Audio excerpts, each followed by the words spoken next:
देखो next topic है हमारा गोल्जी अपैरेटस। गोल्जी अपैरेटस जो है इसकी डिस्कवरी की थी कैमिलियो गोल्जी ने। किसने की थी? कैमिलियो गोल्जी ने। कितने साइंटिस्ट के नाम आए अब तक चैप्टर में बताओ?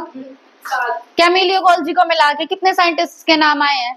पहला लेवेनहुक थे, दूसरा रॉबर्ट ब्राउन, तीसरे क्लैडिन, फोर्थ श्वान, फिफ्थ रेडोल्फ वर्काउ, सिक्स ग्राम, हाँ सिंगर और निकोलसन। और ग्राम भी आए थे ना जिन्होंने ग्राम पॉजिटिव बैक्टीरिया और ग्राम नेगेटिव बैक्टीरिया बताया था, और सिंगर और निकोलसन आगे। ठीक है, 8 आ चुके। ये है नौवे क्या है? कैमिलियो गोल्जी 1898 में first observed densely stained reticular structures near the nucleus. इन्हें न्यूक्लियस के पास रेटिकुलर स्ट्रक्चर्स मिले थे कैमिलियो गोल्जी को 1898 में। न्यूक्लियस के पास नेटवर्क लाइक स्ट्रक्चर मिले थे, और नेटवर्क का मतलब क्या होता है? रेटिकुलर। ठीक है, और वो डेंसली स्टेन्ड थे। डेंसली स्टेन्ड का मतलब उनका कलर जो था बहुत डार्क था, डेंस कलर था। ठीक है, साइंटिस्ट का नाम क्या? Camillo Golgi. 1898 में न्यूक्लियस के पास, किसके पास? न्यूक्लियस के पास उन्हें रेटिकुलर स्ट्रक्चर्स मिले थे, नेटवर्क लाइक स्ट्रक्चर, और ये रेटिकुलर स्ट्रक्चर थे डेंसली स्टेन्ड। कैसे थे? डेंसली स्टेन्ड मतलब डार्क इन कलर। ठीक है, दीज वर लेट। देखो साइंटिस्ट का जो सरनेम था वो क्या था? गोल्जी। तो कैमिलियो गोल्जी ने तो एक्चुअल में रेटिकुलर स्ट्रक्चर देखे थे। उन्हीं रेटिकुलर स्ट्रक्चर्स का बाद में नाम दे दिया गोल्जी बॉडीज। क्या नाम दिया? Golgi bodies. क्यों नाम दिया गोल्जी बॉडी? क्योंकि डिस्कवरी किसने की थी? कैमिलियो गोल्जी ने। अब जो गोल्जी बॉडीज हैं consist of many flat disc shaped sacs और cisternae of 0.5 micrometer to 1 micrometer in diameter. अब जो ये गोल्जी बॉडी है ना, ये बने हुए हैं सिस्टर्ने से। किससे बने हुए हैं? सिस्टर्ने से। या तो सिस्टर्ने बोलेंगे या बोलेंगे सैक, या तो बोलो सैक या सिस्टर्ने। अब ये जो सैक या सिस्टर्ने, पहली बात ये फ्लैट होते हैं। ये कैसे होंगे? फ्लैट। दूसरी बात इनकी शेप जो है वो डिस्क जैसी है। शेप कैसी है इनकी? डिस्क जैसी। और इनका जो डायमीटर है वो है 0.5 टू 1 माइक्रोमीटर। डायमीटर कितना है? 0.5 टू 1 माइक्रोमीटर। तो अब तक हमने क्या देखा? साइंटिस्ट थे कैमिलियो गोल्जी। उन्होंने 1898 में न्यूक्लियस के पास रेटिकुलर स्ट्रक्चर देखे थे, और ये रेटिकुलर स्ट्रक्चर डेंसली स्टेन्ड थे। बाद में इन्हीं रेटिकुलर स्ट्रक्चर्स का नाम दिया गया गोल्जी बॉडीज। ठीक है, क्योंकि डिस्कवरी किसने की थी? कैमिलियो गोल्जी ने। ठीक है, उसके बाद ये जो गोल्जी बॉडी है ये बने हुए हैं किससे? सिस्टर्ने से। किससे बने हुए हैं?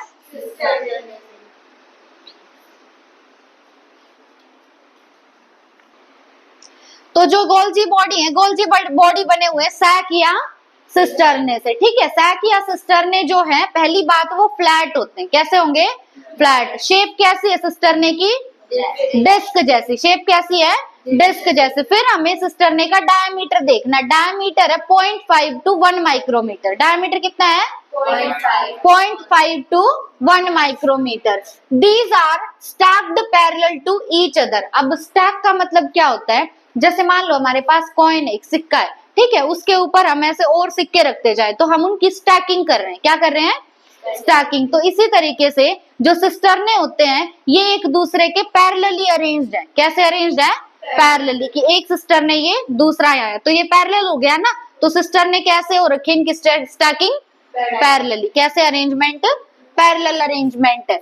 Varied number of cisternae are present in a Golgi complex. किसी गोल्जी कॉम्प्लेक्स में कितने सिस्टर्ने होंगे, किसी में कितने होंगे? तो सिस्टर्ने का जो नंबर है वो वेरिएबल है। सिस्टर्ने का नंबर क्या है? वेरिएबल। कांस्टेंट नहीं है, फिक्स नहीं है। The Golgi cisternae are concentrically arranged near the nucleus with distinct convex cis और the forming face and concave trans और the maturing face. Golgi complex की सबसे इंपॉर्टेंट लाइन है ये, बिल्कुल ध्यान से समझना।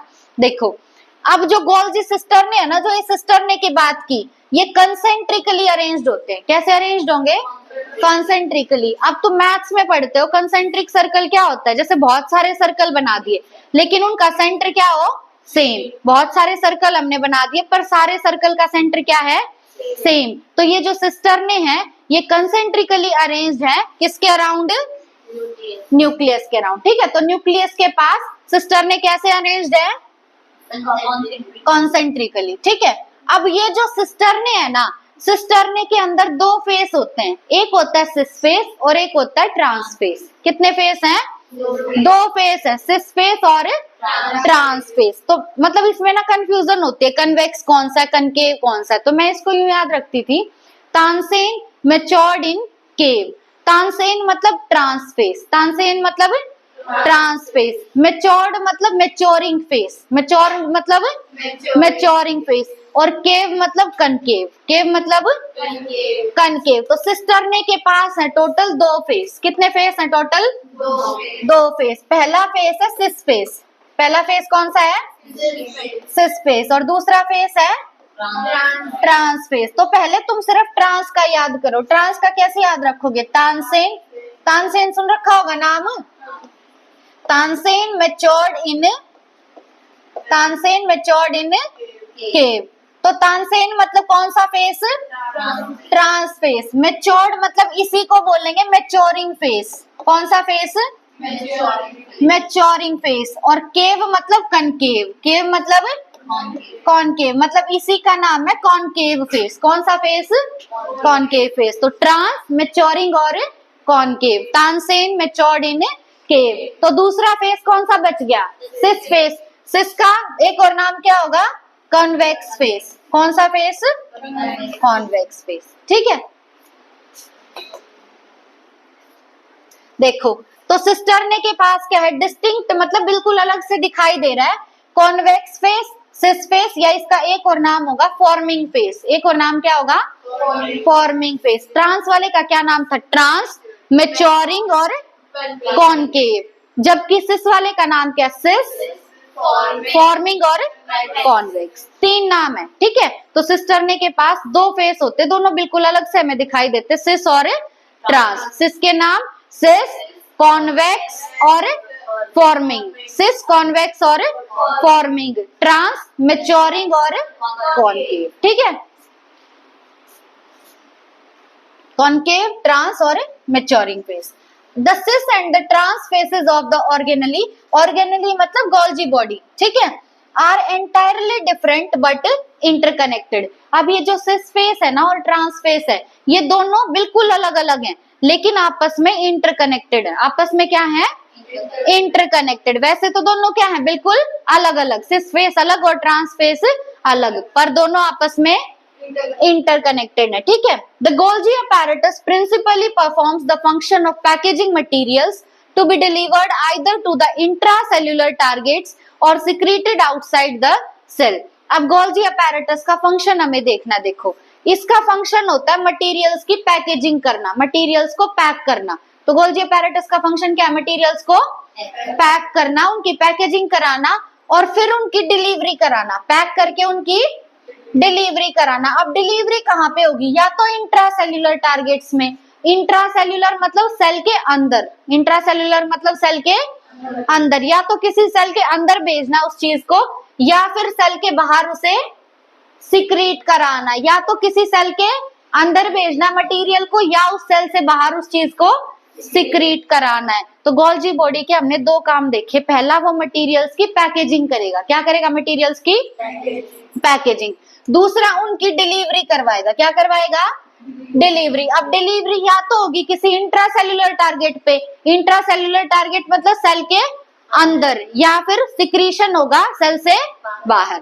ठीक है, उसके बाद materials to be packaged in the form of vesicles from the ER fuse with the cis phase of the Golgi apparatus and move towards the maturing phase। अब जिस भी मटेरियल को हमें ट्रांसपोर्ट करना है, जिस भी मटेरियल को पैक करना है, वो मटेरियल पैक होगा वेसिकल्स की फॉर्म में। किस फॉर्म में? मैंने वेसिकल्स तुम्हें पहले भी बताया। जैसे मान लो एक प्लास्टिक की बॉल है ना, और उस प्लास्टिक की बॉल के अंदर जो भी मटेरियल हमें ट्रांसपोर्ट करना है वो हम अंदर भर देंगे, तो वही क्या है? वेसिकल। क्या है? वेसिकल। तो जिस भी मटेरियल को हमें भेजना है उसकी पैकेजिंग की जाएगी किसके फॉर्म में? वेसिकल्स की फॉर्म में। और वो पैकेजिंग कहाँ से शुरू हुई है? ER से। कहाँ से शुरू हुई है? ER से। अब वो जो वेसिकल है वो वेसिकल फ्यूज कर जाएगा गोल्जी अपैरेटस के सिस फेस से। गोल्जी अपैरेटस के कौन से फेस से? सिस फेस से वो फ्यूज कर जाएगा और फिर मूव करके जाएगा मैच्योरिंग फेस तक। मूव करके कहां जाएगा? देखो अब हमने शुरू में यूं देखा था एंडोमेम्ब्रेन सिस्टम है। एंडोमेम्ब्रेन सिस्टम में क्या क्या आएगा? ER, गोल्जी बॉडी, लाइसोसोम और वैक्यूल, ये चार आएंगे। ये चार क्यों आते हैं? क्योंकि ये चारों आपस में कनेक्टेड है ना, इंटरकनेक्टेड है। मतलब शुरू में हमने ER पढ़ लिया, ER के बाद क्या है? गोल्जी बॉडी, यानी ER और गोल्जी बॉडी आपस में क्या है? इंटरकनेक्टेड। क्यों है इंटरकनेक्टेड? क्योंकि ये एंडोमेम्ब्रेन सिस्टम का पार्ट है ना। तो यहाँ पे कौन आएगा? Golgi body. अब गोल्जी बॉडी में कितने फेस थे? दो। गोल्जी बॉडी बना था सिस्टरने से और सिस्टरने में दो फेस थे, सिस फेस और ट्रांस फेस। सिस फेस क्या था? कॉन्वेक्स या कॉनकेव? कॉन्वेक्स। तो कॉन्वेक्स शेप ऐसी होती है या ऐसी होगी? ऐसी होगी, ऐसी कॉन्वेक्स। ये कॉन्वेक्स है ना। तो यहाँ पे लगा हुआ है कॉन्वेक्स फेस। कौन सा फेस? Convex face. ठीक है। अब कॉन्वेक्स फेस मतलब सिस फेस। कॉन्वेक्स फेस मतलब सिस फेस। यहाँ पे बना वेसिकल। क्या बना? वेसिकल। वेसिकल के अंदर जो भी मटेरियल हमें भेजना है वो मटेरियल पैक हो गया। ठीक है, ये मटेरियल हमें भेजना था, ये पैक हो गया। और ये जो गोल गोल मैंने स्ट्रक्चर बना दिया ये है हमारा वेसिकल। क्या है? वेसिकल। तो ये वेसिकल अभी पैकेजिंग कौन से फेस पे हुई है? सिस फेस पे। कौन से फेस पे हुई है? सिस फेस पे। अब ये बना दिया मैंने। ये फेस कौन सा है? ये जो इधर बना दिया कॉनकेव फेस है ना। और कॉनकेव फेस का एक और नाम क्या था? ट्रांस या मैच्योरिंग फेस। ट्रांस या मैच्योरिंग फेस। तो एनसीईआरटी ने लिखा है कि सिस फेस पे यहाँ पे क्या हो गई? पैकेजिंग। क्या हो गई? पैकेजिंग। और अब ये ट्रैवल करके कौन से फेस तक जाएगा? मैच्योरिंग फेस तक। मैच्योरिंग फेस मतलब कौन सा फेस? Concave face. कौन सा फेस? Concave face.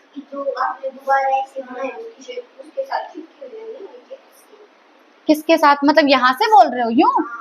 अरे वो लेंस तो ऐसे। अब जैसे वो उधर वाला है। अच्छा तुम यूं बोल रहे हो, यूं? हाँ। अच्छा, लेंस और मिरर का पता है? हाँ, तो ये क्या है? लेंस है। और ये मैं किसके हिसाब से बना के बता रही हूँ? मिरर के हिसाब से बना के बता रही हूँ। ठीक है, बस शेप बता रही हूँ मैं यहाँ पे तुम्हें। ठीक है, लेंस में ये कौन सा लेंस है?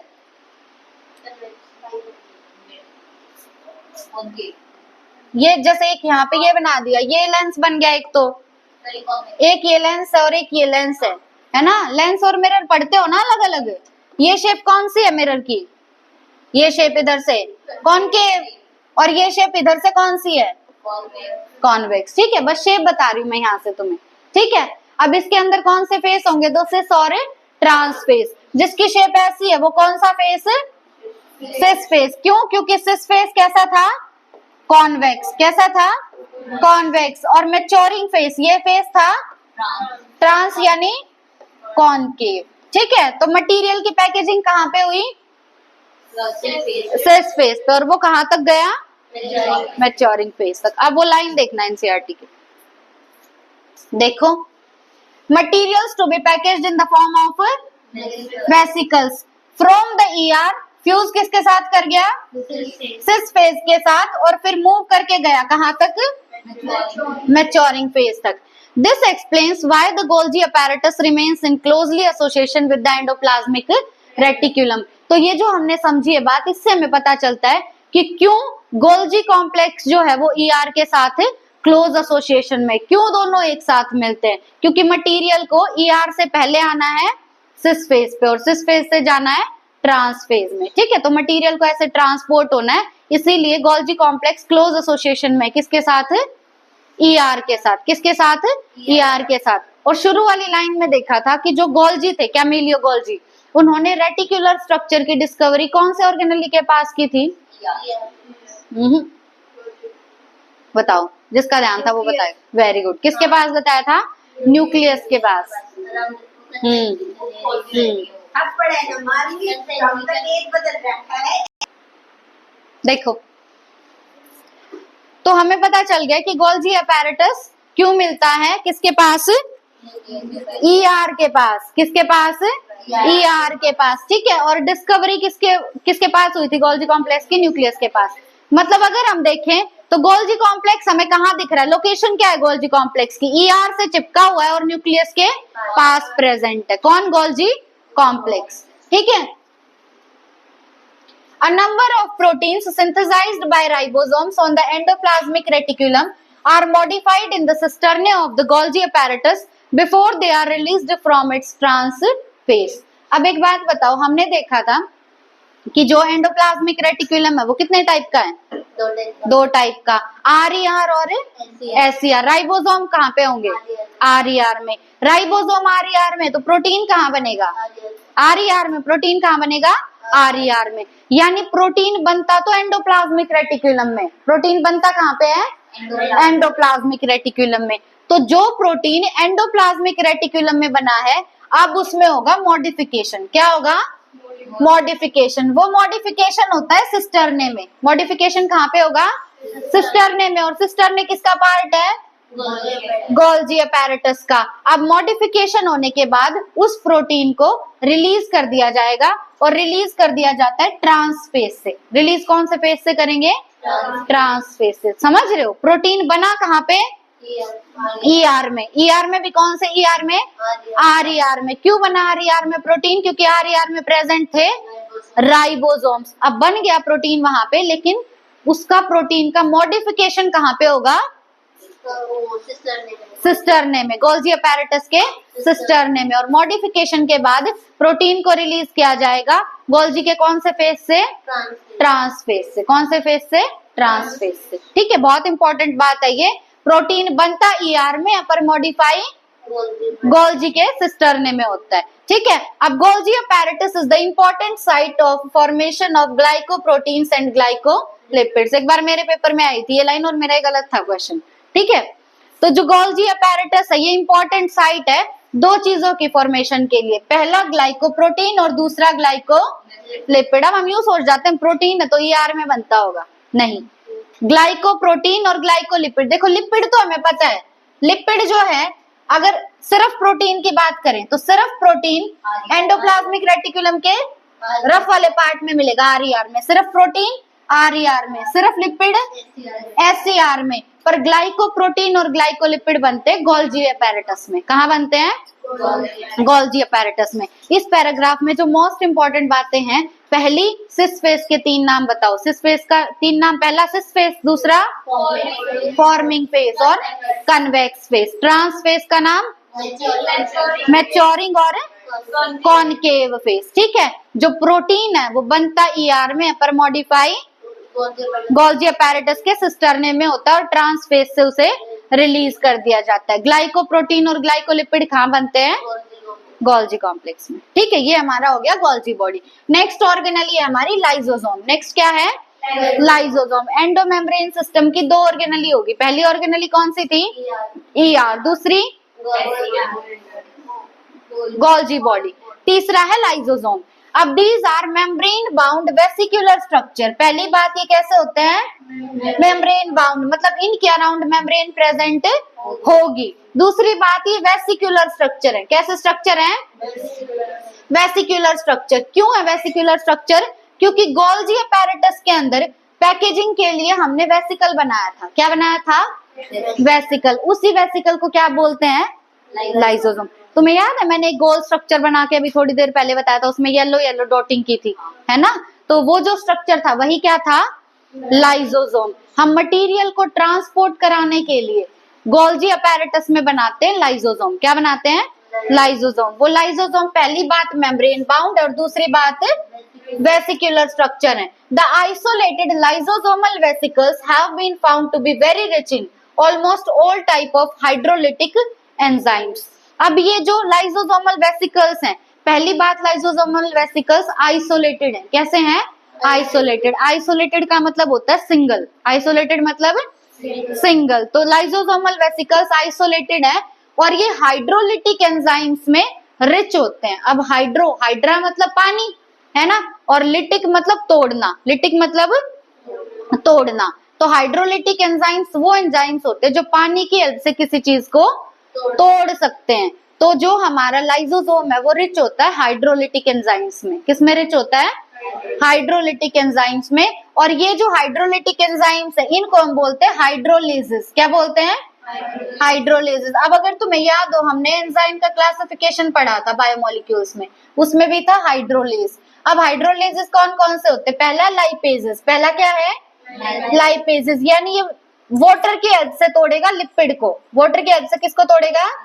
लिपिड को। नेक्स्ट है प्रोटीएजेस, मतलब वाटर की हेल्प से तोड़ेगा प्रोटीन को। नेक्स्ट है कार्बोहाइड्रेजेस, मतलब वाटर की हेल्प से तोड़ेगा कार्बोहाइड्रेट को। Optimally active at the acidic pH. और ये जो हाइड्रोलिटिक एंजाइम होते हैं ना, ये एसिडिक पीएच पे एक्टिव होंगे। हाँ, किस पे एक्टिव होंगे?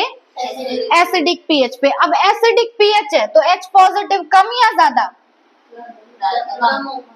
कम। H पॉजिटिव कम होगा। पीएच स्केल पढ़ते हो ना तुम, पीएच स्केल में क्या है?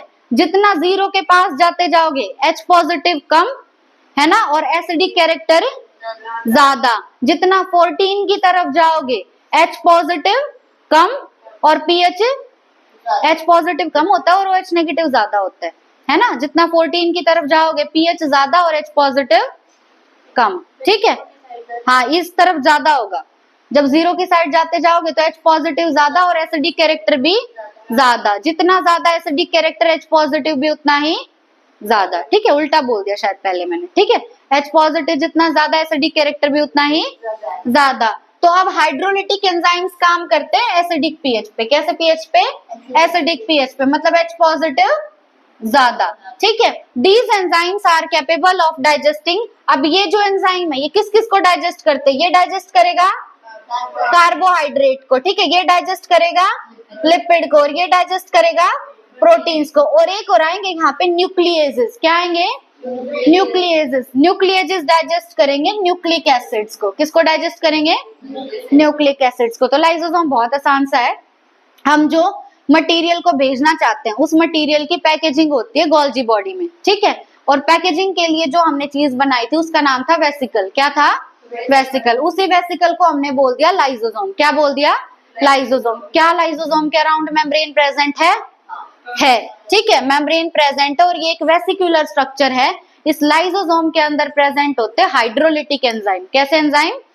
Hydrolytic enzyme. कौन कौन से हाइड्रोलिटिक एंजाइम है? जो लिपिड को तोड़ेंगे वो लाइपेजेस, जो प्रोटीन को तोड़ेंगे वो प्रोटीएजेस, जो कार्बोहाइड्रेट को तोड़ेंगे वो कार्बोहाइड्रेजेस, और जो न्यूक्लिक एसिड को तोड़ेंगे वो न्यूक्लिएजेस। ठीक है, और ये एंजाइम्स काम करते हैं एसिडिक पीएच पे। किस पे काम करेंगे?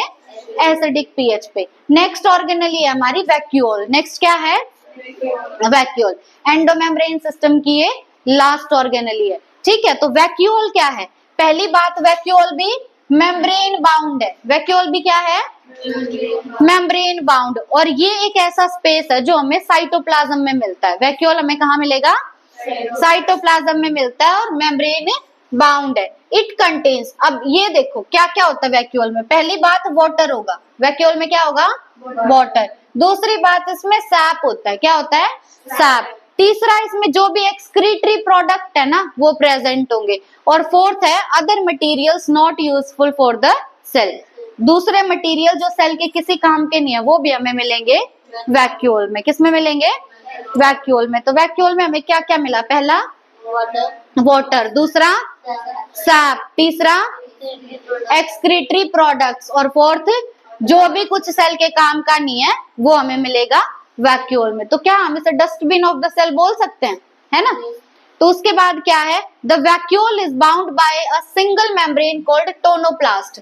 अब वैक्यूल के अराउंड सिंगल मेम्ब्रेन होती है। वैक्यूल के अराउंड क्या होगी? सिंगल मेम्ब्रेन होगी। जैसे लंग्स के अराउंड हमने डबल मेम्ब्रेन देखी थी ना, पर वैक्यूल के अराउंड क्या है?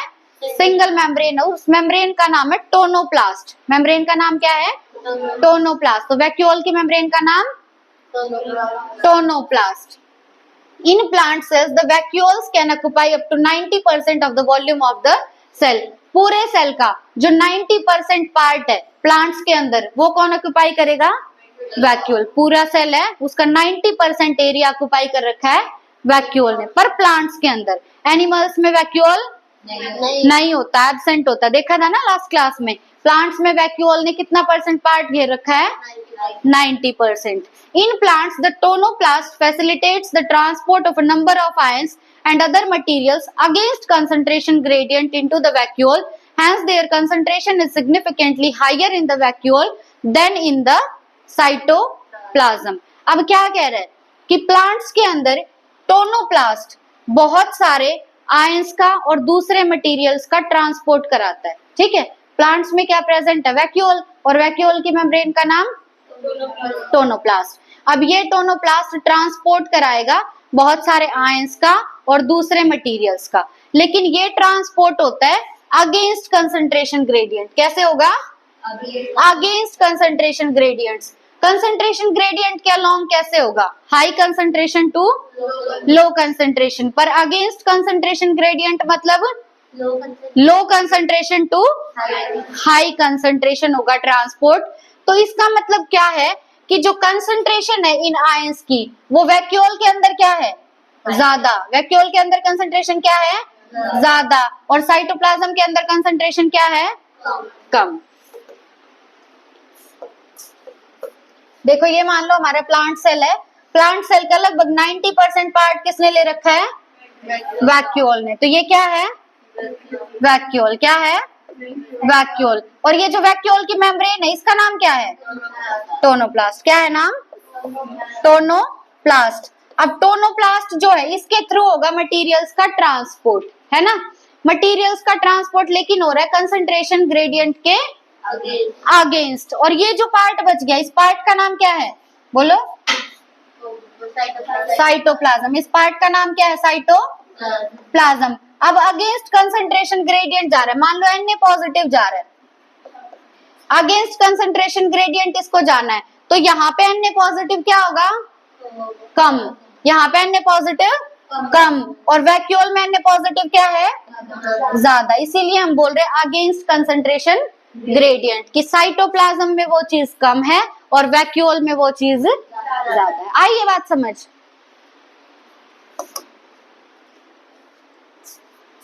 नेक्स्ट है, in amoeba the contractile vacuole is important for osmoregulation and excretion. अब ये तो हमने प्लांट में देखा था जो वैक्यूल अभी पढ़ा, लेकिन अमीबा के अंदर वैक्यूल जो होता है वो कॉन्ट्रेक्टाइल होता है। अमीबा में वैक्यूल कैसा होगा? कॉन्ट्रेक्टाइल। तो अमीबा के वैक्यूल का नाम है कॉन्ट्रेक्टाइल वैक्यूल, और इसके दो काम है। पहला काम है ऑस्मोरेगुलेशन। पहला काम क्या है? ऑस्मोरेगुलेशन। ऑस्मोरेगुलेशन का मतलब क्या है? जैसे मैंने तुम्हें Na पॉजिटिव का बताया अभी, तो जब आयन बैलेंस करने हो ना बॉडी में तो उसको बोलते हैं कि हमें ऑस्मोटिक बैलेंस बनाना है। ऑस्मोटिक बैलेंस बनाना मतलब आयंस को बैलेंस करना। ठीक है, कहीं कम है तो ज्यादा करना, ज्यादा है तो कम करना, एक बैलेंस बना के रखना आयंस का, उसको बोलते हैं ऑस्मो रेगुलेशन। तो अमीबा के अंदर कॉन्ट्रेक्टाइल वैक्यूल का पहला काम क्या है? Osmo regulation. दूसरा काम है एक्सक्रीशन। दूसरा काम क्या है? एक्सक्रीशन। तो अमीबा में होता है कॉन्ट्रेक्टाइल वैक्यूल। कॉन्ट्रेक्टाइल वैक्यूल का पहला काम ऑस्मो रेगुलेशन, दूसरा काम एक्सक्रीशन। अब प्रोटिस्टा के अंदर in many cells as in protists food vacuoles are formed by engulfing the food particles. अब प्रोटिस्टा क्या करता है? फूड पार्टिकल्स को एनगल्फ करता है, निगलता है, तो उस वजह से प्रोटिस्टा के अंदर बनता है फूड वैक्यूल। प्रोटिस्टा में क्या बनेगा? Food vacuole. तो वैक्यूल यहाँ हमने तीन जगह देखा। पहला प्लांट्स के अंदर, प्लांट्स में वैक्यूल की मेम्ब्रेन को क्या कहेंगे? टोनोप्लास्ट। वो मॉलिक्यूल्स का और आयंस का ट्रांसपोर्ट कराता है, और वो ट्रांसपोर्ट होगा अगेंस्ट कंसंट्रेशन ग्रेडियंट। साइटोप्लाज्म में कंसंट्रेशन कम और वैक्यूल में कंसंट्रेशन ज्यादा। दूसरा हमने देखा अमीबा में। अमीबा में कौन सा वैक्यूल था? कॉन्ट्रेक्टाइल वैक्यूल, है ना? और कॉन्ट्रेक्टाइल वैक्यूल के दो काम थे। पहला काम ऑस्मो रेगुलेशन, दूसरा काम एक्सक्रीशन। तीसरा हमने देखा प्रोटिस्टा में वैक्यूल। प्रोटिस्टा में वैक्यूल कैसे बनता है? फूड वैक्यूल बनता है, और वो फूड मटेरियल को एनगल्फ करने से बनता है। ठीक है, तो ये हमारा एंडोमेम्ब्रेन सिस्टम कंप्लीट हो गया। देखो नेक्स्ट टॉपिक है हमारा माइटोकॉन्ड्रिया। अब माइटोकॉन्ड्रिया जहां भी लास्ट में ए आया हो ना उसका मतलब होता है प्लूरल। ठीक है, अगर माइटोकॉन्ड्रिया का सिंगुलर हमें लिखना है तो वो होगा माइटोकॉन्ड्रियन। क्या होगा? Mitochondrion. Unless specifically stained are not easily visible under the microscope. अगर हम इसको स्टेन नहीं करेंगे ना, मतलब इसके ऊपर कोई डाई नहीं डालेंगे, तो हमें सेल के अंदर माइटोकॉन्ड्रिया नहीं दिखता। तो अगर तुम्हें माइक्रोस्कोप में सेल में माइटोकॉन्ड्रिया दिखना है तो देखना है तो पहले तुम्हें स्टेनिंग करनी पड़ेगी। क्या करनी पड़ेगी? स्टेनिंग, मतलब सेल के ऊपर कोई डाई डालनी पड़ेगी, ठीक है, तभी तुम्हें दिखेगा माइटोकॉन्ड्रिया, वरना नहीं दिखेगा। The number of mitochondria per cell is variable depending on the physiological activity of the cell. अब जिस सेल की जैसी फिजियोलॉजिकल एक्टिविटी है उसके अंदर उतने ही माइटोकॉन्ड्रिया प्रेजेंट होंगे। फिजियोलॉजिकल एक्टिविटी का मतलब क्या है? जैसे किसी सेल की अगर फिजियोलॉजिकल एक्टिविटी बहुत ज्यादा है, जैसे मेरे हाथ अगर मूवमेंट बहुत ज्यादा कर रहे हैं, मतलब फिजियोलॉजिकल एक्टिविटी बहुत ज्यादा है, तो यहाँ पे सेल्स के अंदर जो माइटोकॉन्ड्रिया होगा उसका नंबर ज्यादा होगा। क्यों? क्योंकि माइटोकॉन्ड्रिया जो है ये रिलेटेड होता है ऑक्सीजन से। किससे रिलेटेड होगा? ऑक्सीजन से। अब अगर तुम्हारी फिजियोलॉजिकल एक्टिविटी ज्यादा है तो तुम्हें ऑक्सीजन ज्यादा चाहिए या कम? ज्यादा। ऑक्सीजन ज्यादा चाहिए तो माइटोकॉन्ड्रिया का नंबर भी ज्यादा होना चाहिए, ठीक है, समझ रहे हो? क्योंकि माइटोकॉन्ड्रिया जो है उसे क्या बोलते हैं? Power house of the cell, है ना। मतलब यहाँ से बनता है एटीपी। क्या बनता है? एटीपी। यानी जहाँ पे फिजियोलॉजिकल मूवमेंट ज्यादा होगी वहां पे तुम्हें ज्यादा एटीपी चाहिए, ज्यादा एनर्जी चाहिए, और एनर्जी कहाँ से आएगी? माइटोकॉन्ड्रिया से। तो जिस सेल का फिजियोलॉजिकल जो एक्टिविटी है वो ज्यादा होगी उसके अंदर माइटोकॉन्ड्रिया का नंबर भी ज्यादा होगा, ठीक है। तो माइटोकॉन्ड्रिया का नंबर डिपेंड करता है on physiological activity of cell. In terms of shape and size also, considerable degree of variability is observed. अलग अलग माइटोकॉन्ड्रिया का अलग अलग साइज और अलग अलग शेप होती है। तो माइटोकॉन्ड्रिया का शेप और साइज क्या है? वेरिएबल। कैसा है? Variable. Typically it is sausage shaped. Typically जो माइटोकॉन्ड्रिया की शेप होती है वो कैसी होगी? सॉसेज शेप की होगी। देखो ये होती है माइटोकॉन्ड्रिया की शेप, ठीक है। तो टिपिकली माइटोकॉन्ड्रिया की शेप क्या है? सॉसेज शेप्ड या सिलेंड्रिकल। या तो कहेंगे सॉसेज या कहेंगे सिलेंड्रिकल माइटोकॉन्ड्रिया की शेप। अब डायमीटर होगा माइटोकॉन्ड्रिया का 0.2 to 1 माइक्रोमीटर। माइटोकॉन्ड्रिया का डायमीटर कितना है? 0.2 to 1 माइक्रोमीटर। सिस्टरने का डायमीटर कितना था? 0.5 to 1 माइक्रोमीटर। और माइटोकॉन्ड्रिया का कितना होगा? 0.2 to 1 माइक्रोमीटर। अब इसी का एवरेज लोगे तो कितना होगा? 0.5 माइक्रोमीटर। अगर एवरेज पूछे तो बोलोगे 0.5, और अगर पूरा पूरा पूछे तो 0.2 to 1 माइक्रोमीटर। अब इन्होंने गलत निकाल दिया होगा, इनका मैथ्स वीक है, ठीक है। उसके बाद नेक्स्ट है लेंथ। इन्होंने बायो के साथ मैथ्स नहीं लिया था ना। नेक्स्ट देखो, माइटोकॉन्ड्रिया की लेंथ होगी 1 to 4.1 माइक्रोमीटर। लेंथ कितनी होगी माइटोकॉन्ड्रिया की? 1 to 4.1 माइक्रोमीटर, ठीक है। Each mitochondrion is a double membrane bound structure with the outer membrane and the inner membrane dividing its lumen distinctly into two aqueous compartments, outer compartment and the inner compartment. अब तक जितने organelle हमने पढ़े सब के around एक membrane थी, पर माइटोकॉन्ड्रिया के अराउंड होती है 2 मेम्ब्रेन। कितनी मेम्ब्रेन होंगी? 2 मेम्ब्रेन। एक होगी इनर माइटोकॉन्ड्रियल मेम्ब्रेन और एक होगी आउटर माइटोकॉन्ड्रियल मेम्ब्रेन। अब इन दोनों मेम्ब्रेन्स ने क्या किया कि जो ल्यूमन था, मतलब जो खाली जगह थी, उसको 2 कंपार्टमेंट में डिवाइड कर दिया, 2 एक्वस कंपार्टमेंट में। एक्वस का मतलब क्या होता है? पानी। एक्वस का मतलब क्या होता है? पानी, ठीक है। तो ये जो 2 मेम्ब्रेन है इन्होंने ल्यूमन को 2 एक्वस कंपार्टमेंट में डिवाइड कर दिया। एक होगा आउटर कंपार्टमेंट और एक होगा इनर कंपार्टमेंट। देखो ये जो जगह दिख रही है ना तुम्हें ऑरेंज कलर की, एक तो ये बाहर वाली मेम्ब्रेन और ये अंदर वाली मेम्ब्रेन है, तो एक स्पेस तो इनके बीच में होगा और एक स्पेस ये ग्रीन कलर का है। तो 2 कितने कितने स्पेस बन गए? टोटल 2 स्पेस बन गए। एक होगा इनर कंपार्टमेंट और एक होगा आउटर कंपार्टमेंट। ये क्यों बना? क्योंकि माइटोकॉन्ड्रिया की कितनी मेम्ब्रेन है? 2 मेम्ब्रेन। समझ रहे हो ना? एक तो ये होगी बाहर वाली मेम्ब्रेन और एक ये अंदर वाली है, ठीक है। तो एक स्पेस तो इन दोनों मेम्ब्रेन के बीच में और एक ये ग्रीन वाला स्पेस, तो टोटल 2 स्पेस बन गए, इनर कंपार्टमेंट और आउटर कंपार्टमेंट, और दोनों क्या है? एक्वस कंपार्टमेंट्स है। The inner compartment is filled with dense homogeneous substance called matrix. अब जो अंदर वाला कंपार्टमेंट है ना वो मैट्रिक्स से भरा हुआ है। अंदर वाला कंपार्टमेंट किससे भरा है? मैट्रिक्स से। अब मैट्रिक्स होता क्या है वो देखो। पहली बात, मैट्रिक्स डेंस होता है। मैट्रिक्स कैसा होगा? डेंस। डेंस मतलब गाढ़ा होगा। दूसरी बात, होमोजीनस सब्सटेंस है। होमोजीनस और हेट्रोजीनस पता होगा ना तुम्हें। होमोजीनस मतलब उसमें सब कुछ सेम है, और हेट्रोजीनस मतलब जिसमें चीजें अलग अलग हो। तो मैट्रिक्स जो है, पहली बात वो डेंस है, और दूसरा वो होमोजीनस है। ठीक है। The outer membrane forms the continuous limiting boundary of the organelle. Limiting boundary का मतलब होता है सबसे बाहर वाली बाउंड्री। ठीक है। तो माइटोकॉन्ड्रिया की जो सबसे बाहर वाली बाउंड्री है वो है आउटर मेम्ब्रेन। वो क्या है? Outer membrane. The inner membrane forms a number of infoldings called the cristae, singular होगा क्रिस्टा, टुवर्ड्स द मैट्रिक्स। अब देखो ये वाली जो है ऑरेंज, ये क्या इनर मेम्ब्रेन है। ये अंदर की तरफ फोल्डिंग बनाएगी। क्या बनाएगी? अंदर की तरफ फोल्डिंग। और इन फोल्डिंग्स को बोलते हैं क्रिस्टा। क्या बोलेंगे? क्रिस्टा। एक है तो क्रिस्टा, और सब की बात हो रही है तो क्रिस्टे। सब की बात हो रही है तो क्रिस्टे। प्लूरल होगा क्रिस्टे और सिंगुलर होगा क्रिस्टा। ठीक है। किसकी वजह से बनी है? इनर मेम्ब्रेन या आउटर मेम्ब्रेन? इनर मेम्ब्रेन की फोल्डिंग्स है ये। ठीक है। और किसकी तरफ हुई है ये फोल्डिंग? मैट्रिक्स की ये तरफ। ये मैट्रिक्स था ना ग्रीन कलर का, मैट्रिक्स की तरफ हुई है फोल्डिंग, और इस फोल्डिंग का नाम है Crysta. The Crysta increases the surface area. अब क्रिस्टा क्या इंक्रीज करता है? Surface area. जहां भी तुम्हें ऐसे फोल्डिंग बनती हुई दिखाई देना, तो उस फोल्डिंग का काम होता है सरफेस एरिया इंक्रीज करना। क्या है उसका काम?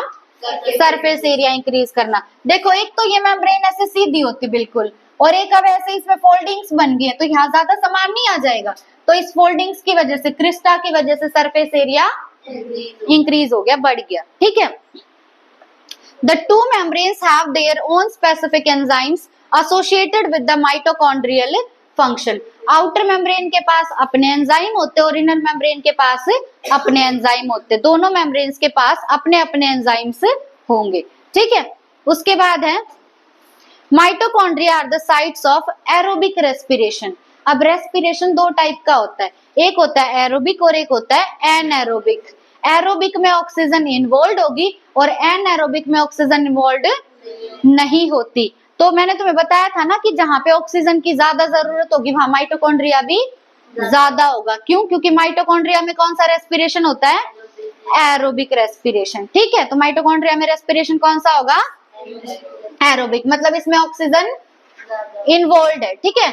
दे produce cellular energy in the form of ATP, hence they are called power house of the cell. जो एटीपी है, जो एनर्जी है, वो बनती है माइटोकॉन्ड्रिया में। कहाँ बनती है? माइटोकॉन्ड्रिया में। इसीलिए हम माइटोकॉन्ड्रिया को बोलते हैं power house of the cell. The matrix also possesses single circular DNA molecule. ये बहुत ज्यादा इंपॉर्टेंट है, स्टार मार्क कर लेना अपने एनसीईआरटी में कि जो माइटोकॉन्ड्रिया है, माइटोकॉन्ड्रिया के अंदर जो मैट्रिक्स है ये ग्रीन कलर का, इसके अंदर क्या क्या प्रेजेंट होगा? पहला है डीएनए। पहला क्या है? DNA molecule. और डीएनए मॉलिक्यूल जो होगा वो सिंगल होगा। कैसा होगा? सिंगल। दूसरी बात वो सर्कुलर होगा। कैसा होगा? सर्कुलर। तो माइटोकॉन्ड्रिया में होता है सिंगल सर्कुलर डीएनए। क्या होगा माइटोकॉन्ड्रिया के मैट्रिक्स में? Single circular DNA. दूसरा, कुछ आरएनए मॉलिक्यूल्स प्रेजेंट होंगे। क्या होंगे? कुछ आरएनए मॉलिक्यूल्स। तीसरा, राइबोसोम्स होंगे। क्या होंगे? राइबोसोम्स। राइबोसोम्स होंगे लेकिन 70s। कौन से राइबोसोम होंगे? 70s। किस किस से मिलके बना होता है 70s? 50s और 30s से। And the components required for the synthesis of protein. और वो सारे कंपोनेंट्स प्रेजेंट होंगे मैट्रिक्स में जिनकी जरूरत है प्रोटीन बनाने के लिए। क्या बनाने के लिए? प्रोटीन बनाने के लिए। तो हमने देखा कि जो माइटोकॉन्ड्रिया है उसके मैट्रिक्स में क्या क्या प्रेजेंट है। पहला, सिंगल सर्कुलर डीएनए। अब ये ना 6-7 चीजें देगा तुम्हें, पूछेगा बताओ इसमें से माइटोकॉन्ड्रिया में क्या क्या प्रेजेंट है। राइबोसोम में 80s भी होगा। ठीक है। आरएनए होगा सिंगल, मतलब कितने आरएनए प्रेजेंट है, आरएनए सॉरी डीएनए पूछेगा। ठीक है। ठीक है सब। देखो क्या क्या प्रेजेंट है मैट्रिक्स में। पहला, सिंगल सर्कुलर डीएनए मॉलिक्यूल। दूसरा, कुछ आरएनए मॉलिक्यूल्स। तीसरा राइबोसोम, लेकिन राइबोसोम कौन सा होगा? 70s। और कुछ कंपोनेंट्स होंगे जिनकी जरूरत होती है for the synthesis of proteins. ये सब कहाँ प्रेजेंट होगा? माइटोकॉन्ड्रिया के मैट्रिक्स में। The mitochondria divide by fission. अब जो माइटोकॉन्ड्रिया है वो फिशन से डिवाइड करता है। कैसे डिवाइड करता है? फिशन से। फिशन का मतलब क्या है कि वहां पे बीच में एक कट लग जाएगा और एक माइटोकॉन्ड्रिया से दो माइटोकॉन्ड्रिया बन जाएंगे। तो माइटोकॉन्ड्रिया कैसे डिवाइड करेगा? By fission. ठीक है, इसमें ज्यादा कुछ नहीं था, बस ध्यान रखना माइटोकॉन्ड्रिया में होता है एरोबिक रेस्पिरेशन। कैसा रेस्पिरेशन? Aerobic respiration. और मैट्रिक्स में क्या क्या प्रेजेंट है वो। ठीक है, नेक्स्ट है हमारा प्लास्टिड्स। अब देखो प्लास्टिड्स जो है वो हमें सारे प्लांट सेल्स में मिलता है। प्लास्टिड्स हमें कहाँ मिलेगा? सारे प्लांट सेल्स में मिलेगा और मिलेगा यूग्लिनोइड्स में। और कहाँ पे मिलता है? यूग्लिनोइड्स में। पढ़ा था यूग्लिना, है ना? यूग्लिनोइड्स पढ़े थे हमने। क्या है यूग्लिनोइड? एक वेरी गुड। क्या है?